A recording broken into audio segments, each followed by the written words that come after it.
What if I told you some of the most powerful moments in American history didn't happen in Manhattan, but right across the river? When people think about New York City, they see the skyline, Wall Street, the Statue of Liberty. But very few ask a deeper question. Who really built the foundation of that skyline? Who stood at the gateway of the American dream before Ellis Island became famous? The answer is Jersey City, New Jersey. And its story is far more dramatic than most people ever realize. Long before the skyscrapers of Manhattan pierced the sky, the land that would become Jersey City was home to the Lenape Native Americans. They lived along the Hudson River, fishing its waters and trading along ancient paths that connected the region. Then, in 1609, Henry Hudson sailed up the river for the Dutch East India Company, forever changing the destiny of both sides of the river. But here is something most people don't know.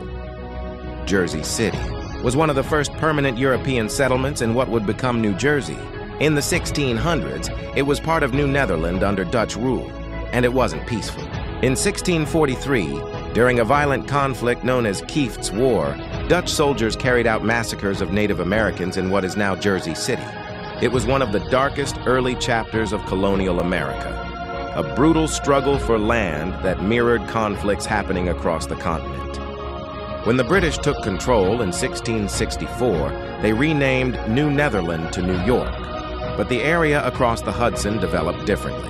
While Manhattan became a global trade center, Jersey City quietly became something else, a strategic military location.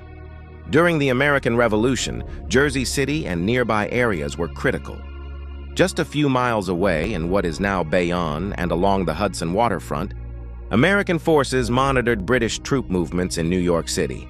George Washington himself moved troops across New Jersey repeatedly. The fight for independence wasn't just happening in Manhattan. It was unfolding across the river. Now here's something surprising. Before Ellis Island became the symbol of immigration, Jersey City was the true gateway. From the late 1800s to the early 1900s, millions of immigrants arrived at Ellis Island, but many of them first stepped onto American soil in Jersey City. The rail terminals here connected directly to the rest of the country. Central Railroad of New Jersey, S Terminal, was one of the busiest immigrant processing points in the nation. Families who dreamed of Chicago, Texas, or California often began their American journey on Jersey City docks. While Manhattan became the image of opportunity, Jersey City was the launch pad. And it wasn't just immigrants passing through. Entire communities settled there.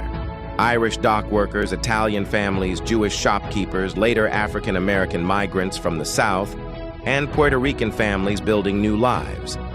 Jersey City became one of the most diverse cities in America long before diversity was a buzzword. But the city's story isn't only about hope, it's also about power and corruption.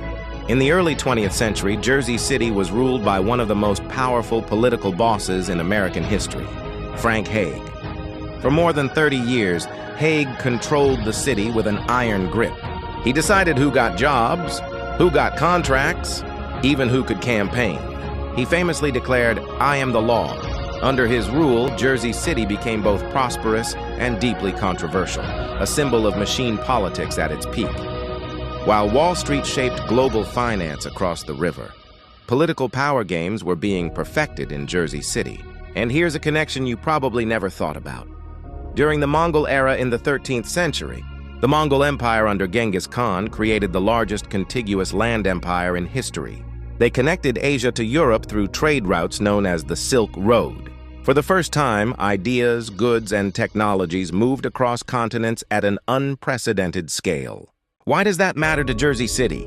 Because centuries later, Jersey City would become part of a different kind of global network. The Mongols connected the old world through land. Jersey City helped connect the new world through sea and rail.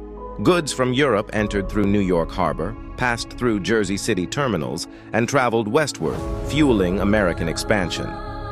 Both were gateways of globalization, separated by centuries, but united by the idea of connection.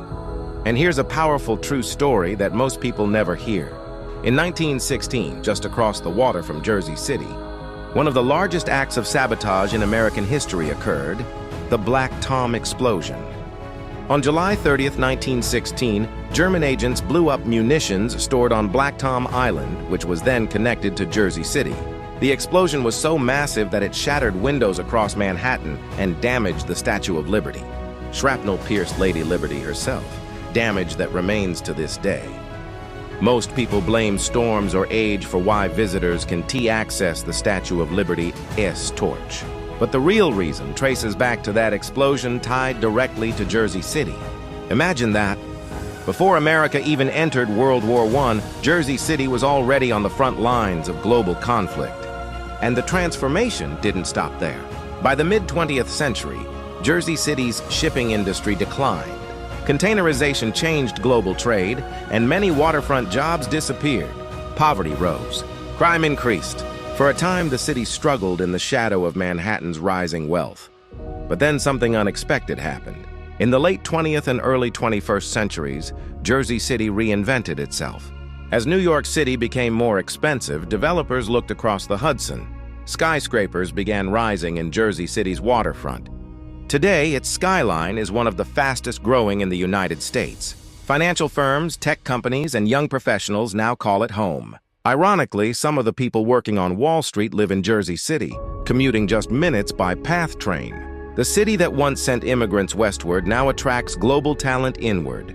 Yet beneath the glass towers, layers of history remain. Old rail terminals still stand. Neighborhood churches built by immigrants still hold services. Streets once controlled by political bosses now host cultural festivals celebrating dozens of nationalities. And along the waterfront, you can look directly at Lower Manhattan and realize something profound. New York City and Jersey City are not rivals. They are reflections of each other. One became the symbol, the other became the foundation. From Native American land to Dutch colony, from Revolutionary War strategy to immigration gateway, from political machine empire to modern financial hub, from the shock waves of the Black Tom explosion to the quiet footsteps of millions chasing opportunity, Jersey City has always stood at the crossroads of global history. Just like the Mongol Empire once connected continents through trade routes stretching across Asia and Europe, Jersey City connected dreams across oceans, transforming strangers into Americans, rail lines into lifelines, and a river into a bridge between worlds. So the next time you look at the New York skyline, remember this. Some of the most powerful stories are not told from the tallest buildings. Sometimes they're told from across the river. And Jersey City has been uncovering history all along.